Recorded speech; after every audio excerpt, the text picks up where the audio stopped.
Hello everybody, welcome back to the Running Through Podcast YouTube page. My name is Justin Horniker. Today I want to talk to you about the new Olympic qualifying window that World Athletics came out with yesterday as of this recording, 2 days ago as of this posting. And I wanted to give it a day just to let the kind of animosity cool down, because anytime World Athletics does something, there's going to be a large negative reaction to it, just because typically they aren't very transparent, typically they don't have a lot of conversation with the athletes in general.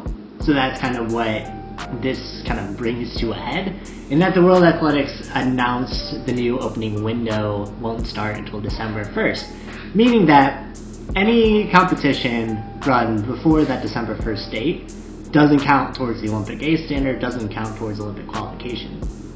So any fall marathon or spring marathon that's been rescheduled to the fall that has the current gold standard, in terms of gold standard meaning top 5 finish gets you guaranteed Olympic qualification, unless they come out with a clarifying statement, won't count towards that Olympic window right now. And any A standard run at any meets, if meets were to take place before December 1st, won't count towards qualification as well.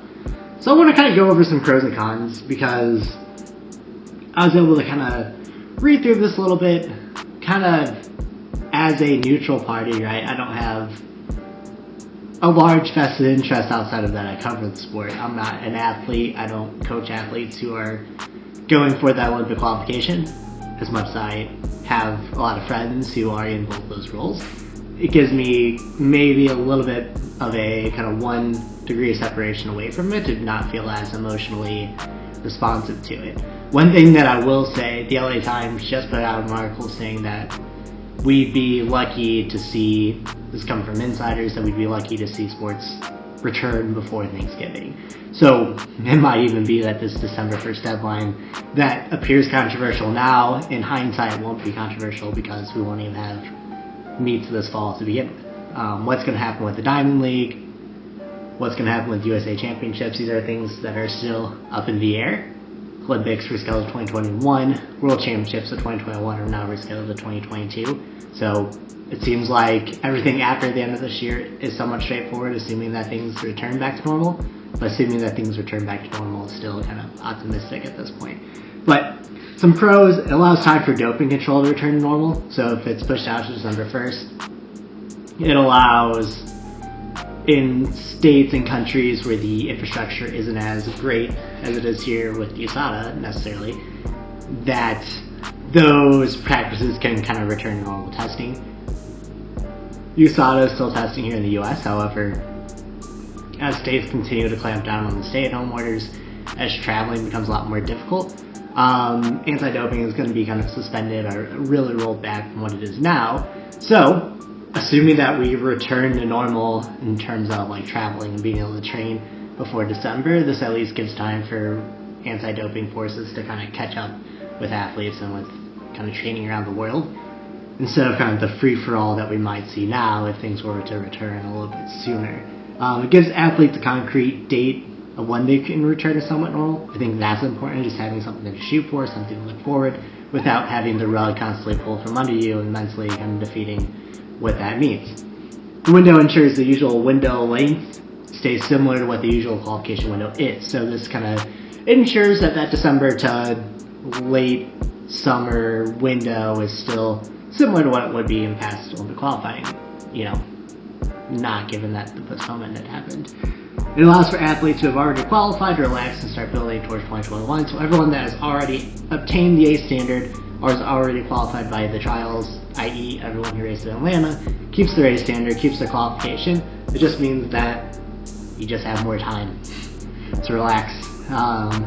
The cons, and there are some cons. The cons being any time run before December 1st will essentially be an empty result if things return to normal sooner than we think. Now I'm going to push back on that empty result idea a little bit, because it's something I've seen on Twitter a lot from Emma Coburn and Isha Pratt. As much as I love their perspective, this idea that it would be an empty result isn't necessarily true. If USATFs are run, if big meets that have been rescheduled for the fall still go forward, those wins, those top 3, those top 5, those top 10 finishes still mean something towards money earned, towards contract statuses, towards other things that we take for granted in the sport outside of Olympic qualification. If the goal of the sport is to be relevant outside the Olympics, then we shouldn't be calling this empty in the first place.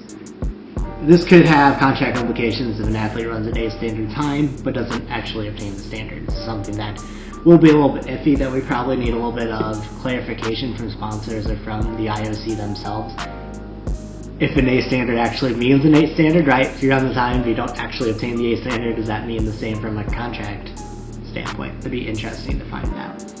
It virtually guarantees that the USATF Championships will have no bearing on the 2021 Olympics. This will essentially be a non-Olympic year World Championships, which are still fun. The World Championships, or the USATF Championships, are still something I'll watch every year no matter what.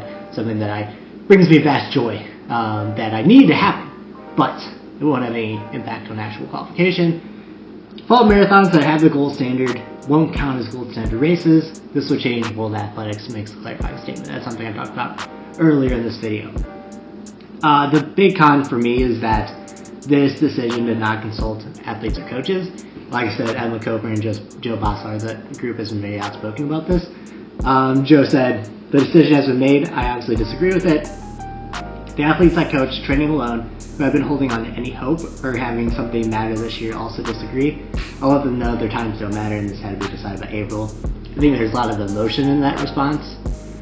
We need to be a little more grounded in how we take on this issue. I think we're maybe being a little privileged in how we respond to this, and that there's a national, global pandemic going on, and people are dying, and the economy is in crisis, and there are a lot more things that are important going on than just track and field. The world keeps turning if professional track and field goes away.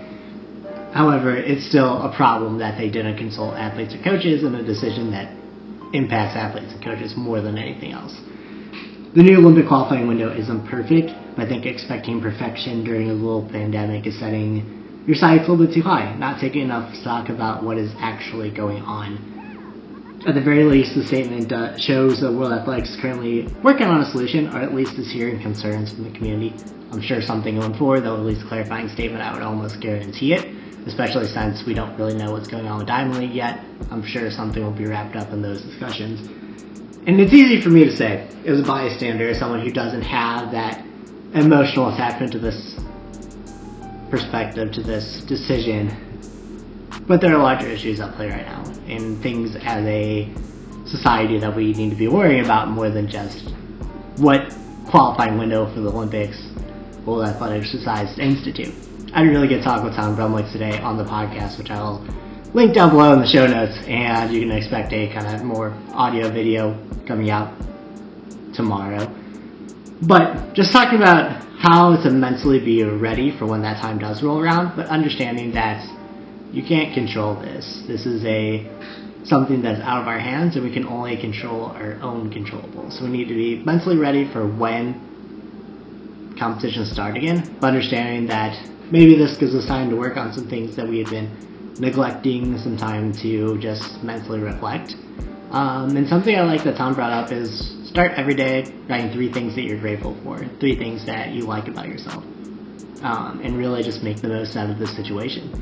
It's out of our hands. It's out of the world's hands. Things are a lot bigger than track and field, and every athlete in every sport in the world is going through this right now. And I think we just need a little bit more perspective before we start throwing around just emotional statements all the time. But anyway, that's enough for this video. Hope you guys liked kind of what I had to say. Hopefully this was informative to the topic and helped you understand at least something about how the Olympic qualifying window works. If you have any questions, leave them down below in the comments. If you like this video, give me a thumbs up. And if you want to see more, if you want to see some things from the podcast and some things just around the world in support of running, subscribe. I'll be very